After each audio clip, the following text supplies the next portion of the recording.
ये चीजें क्यों याद आने लगी, किस पर प्रेशर बना रहे हैं, सुनते हैं। इस मुल्क में इलेक्शन होते हैं, 2018 में इलेक्शन हुए, हमने कहा धांधली हुई है और हमने उन नताइज को तस्लीम नहीं किया था। हमने 2024 के इलेक्शन पर कहा ये धांधली का इलेक्शन है, हम इसके नताइज को कबूल नहीं करते। जाली असेंबलियों से और जाली हुकूमतों से मुल्क नहीं चला करते। अवाम का एतमाद होगा, कौम का एतमाद होगा तो आगे चल सकोगे।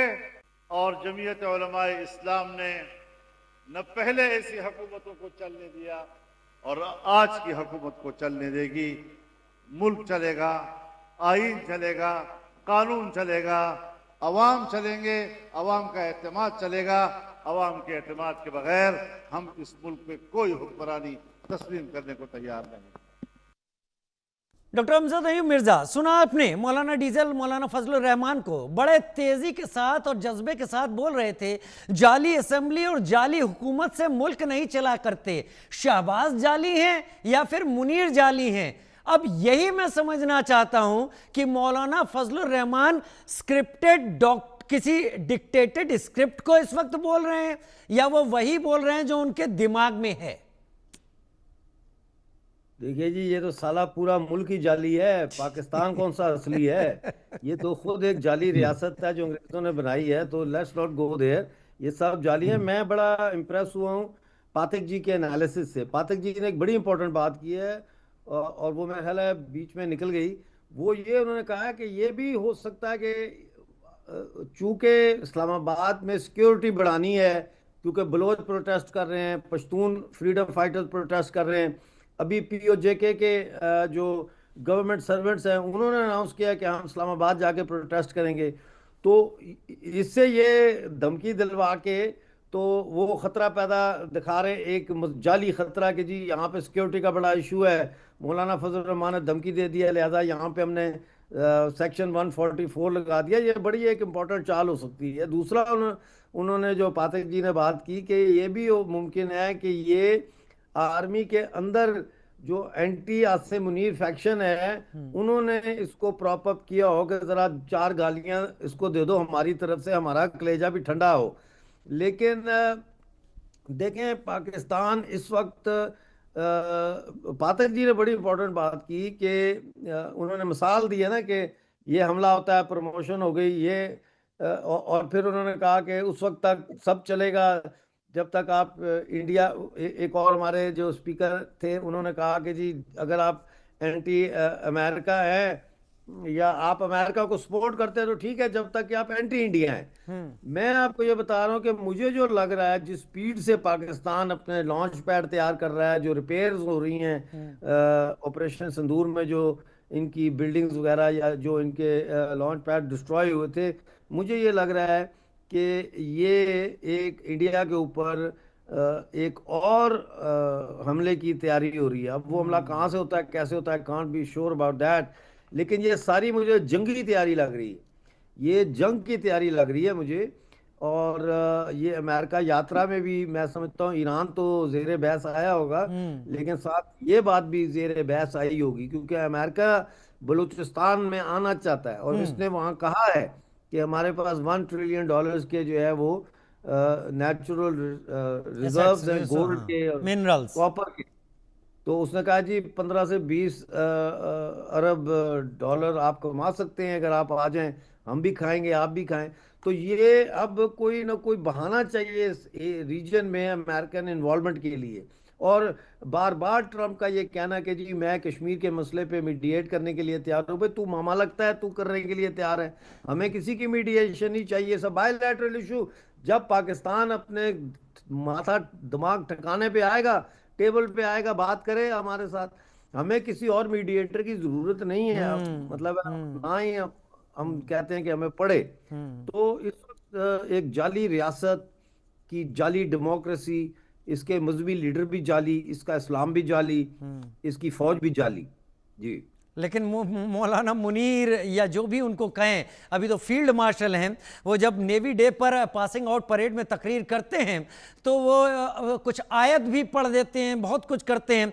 अब क्या जाली कितना जाली, लेकिन मेजर जनरल अनुज माथुर, दो चीजें यहां पर एक निकल के आ रही है। एक जो अभी सब गोलमाल है, सब गोलमाल है, जो अभी अमजद भाई कह रहे हैं कि ये कुछ और नहीं, ये जंग की तैयारी है जिसके लिए टाइम बाय किया जा रहा है।